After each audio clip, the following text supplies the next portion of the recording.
Egypt is a country in North Africa, where most of the land is desert with little or no rainfall. So how did one of the world's greatest civilizations develop in this harsh environment?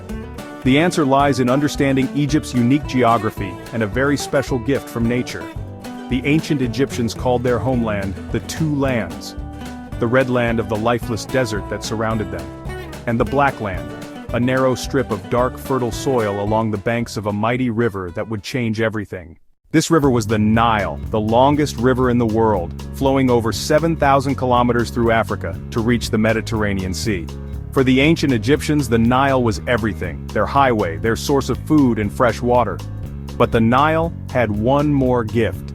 Every year between June and September, heavy rains in Ethiopia caused the river to flood, covering the land with water. When the waters retreated, they left behind rich black silt, natural fertilizer that made the land incredibly fertile and allowed Egyptians to grow surplus food. At the top of this prosperous society ruled the pharaoh, not just a king, but a living god on earth, believed to be the son of Ra, the sun god. The pharaoh's job was to maintain Ma'at, cosmic order and balance, ensuring the gods remained happy and Egypt prospered. The pharaoh owned all the land, made all the laws, and commanded the army. His power was absolute because to question the pharaoh was to question the gods themselves. When a pharaoh died, his body was mummified and buried with treasures in elaborate tombs, preparing him for his journey to join the gods in the afterlife. The story began around 3100 BCE with King Narmer, who united Upper and Lower Egypt into one mighty kingdom, becoming the first pharaoh of a unified Egypt.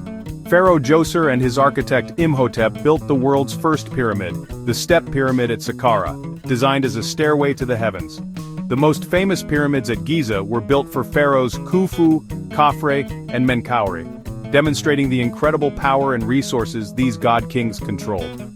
Perhaps the most famous pharaoh today is Tutankhamun, the boy king who died young but became a global celebrity when his intact tomb was discovered in 1922. After more than 3,000 years, Egypt's power began to decline. Foreign invasions by Libyans, Nubians, Assyrians, and Persians gradually weakened the once mighty kingdom. In 332 BCE, Alexander the Great conquered Egypt, and after his death, Greek-speaking pharaohs ruled until the last pharaoh, Cleopatra VII. Cleopatra tried to keep Egypt independent through alliances with Julius Caesar and Mark Antony, but in 30 BCE, Egypt became a Roman province. The age of the pharaohs was over, but their incredible civilization continues to fascinate us today, reminding us how the gift of the Nile transformed a desert into one of history's greatest empires.